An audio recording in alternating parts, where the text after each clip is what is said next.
Hej og velkommen til Teknikken. I dag der skal vi kigge på, hvordan man køber sin første printer.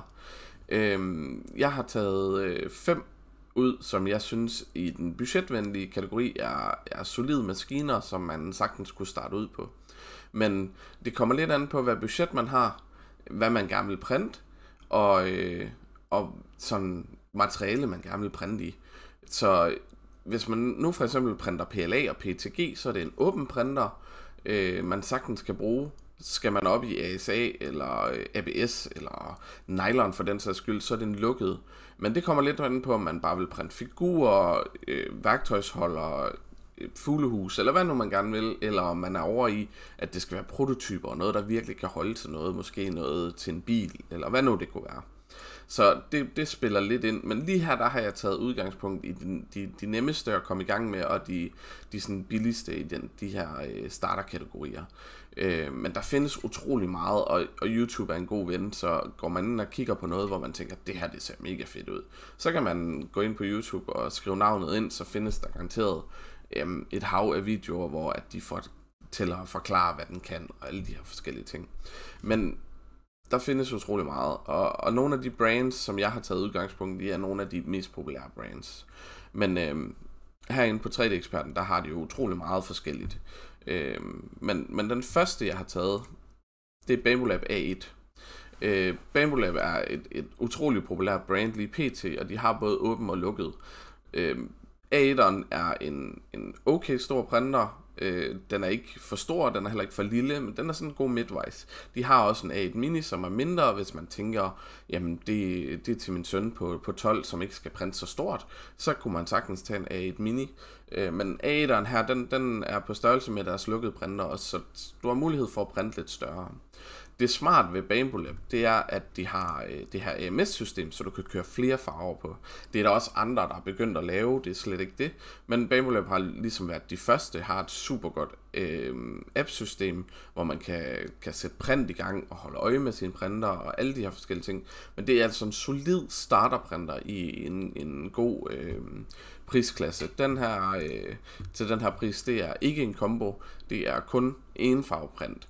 Men utrolig god starterprinter, når man bare lige skal starte ud, så er det her altså et godt valg. Så har jeg taget Flashforce 5M Pro, og det er også en rigtig god starterprinter, utrolig nem at have med at gøre. Deres slicer-system, altså den her måde, man ligesom får slicet noget og sat det klar til at printe, er utrolig nem at have med at gøre.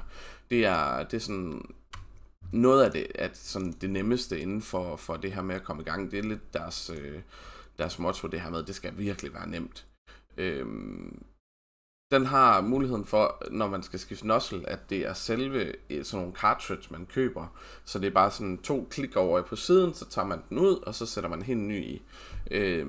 Det er utrolig nemt at skifte den her nozzle, der hvor materialet kommer ud af.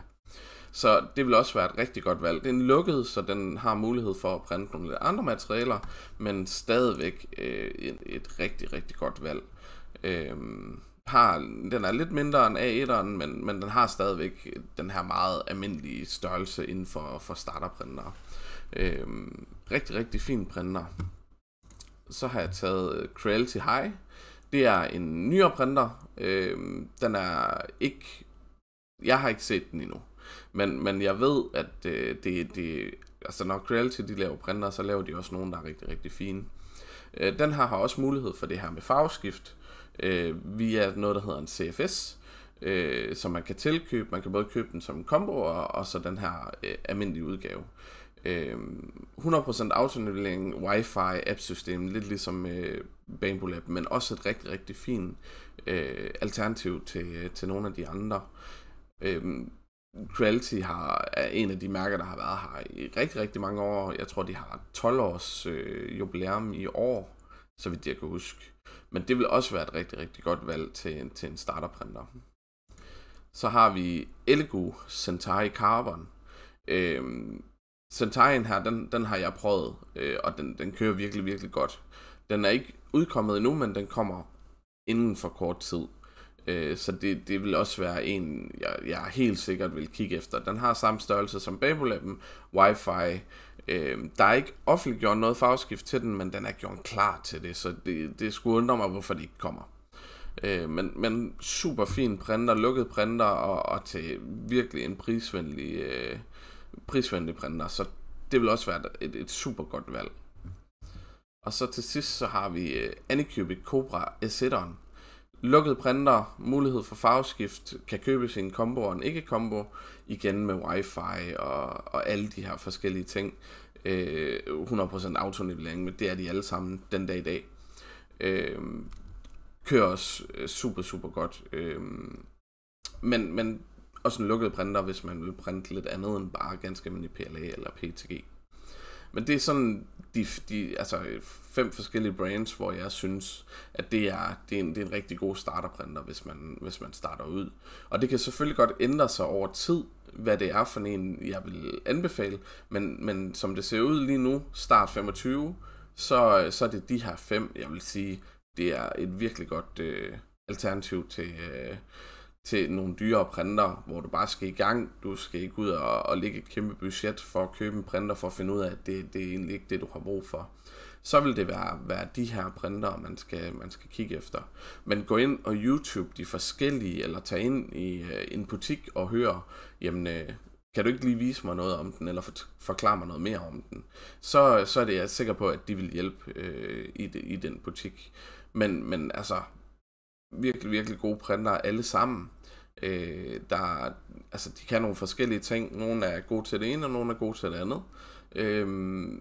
Hvis der var en, hvor jeg skulle sige, den her, det var den, jeg valgte at tage, så skulle det være Bambu Lab A8. Det er noget af det nemme. Jeg ved godt, at der er mange i 3D-verdenen, der ligesom er træt af at høre om Bambu Lab, fordi de skyder op overalt. Altså det er alle, der vil have den, så jeg synes også, de andre, det er et rigtig godt valg, men det er Bambu Lab, der ligesom er de mest populære. Det kan vi ikke komme udenom. Så det var lige sådan en hurtig video om, hvordan man egentlig vælger en printer. Selvfølgelig så kan det være ret objektivt, fordi det kan lige så godt være, at man siger, at jeg vil have en PEDS, en lukket Bambu Lab. Men det er sådan, hvis vi bare lige skal spore det ind på 5 forskellige, der vil være et rigtig godt valg, så er det dem her. De har alle sammen deres egen slicer, de har alle sammen deres egen app, og altså de alle sammen kører wifi, de er autonivellering, og de kan køre PLA og PETG alle sammen. Nogle af dem er lidt bedre til ABS og ASA. Du kan godt printe det på de andre printer, altså åben printer, sådan noget som A1'eren. Den skal bare ind i et lukket kasse for at holde noget på varmen. Så, men det var lige sådan en hurtig om, hvordan kommer vi egentlig i gang med at købe en printer, og ja, hvad skal man vælge? Hvis I har nogle spørgsmål angående det her med at købe din første printer, så kan I altid skrive til mig, så skal jeg prøve at hjælpe jer så godt som muligt. Men det var lige sådan hurtigt en. Jeg linker dem alle sammen i beskrivelsen, og så kan I gå ind og kigge på dem. Kan I have en rigtig god dag. Hej.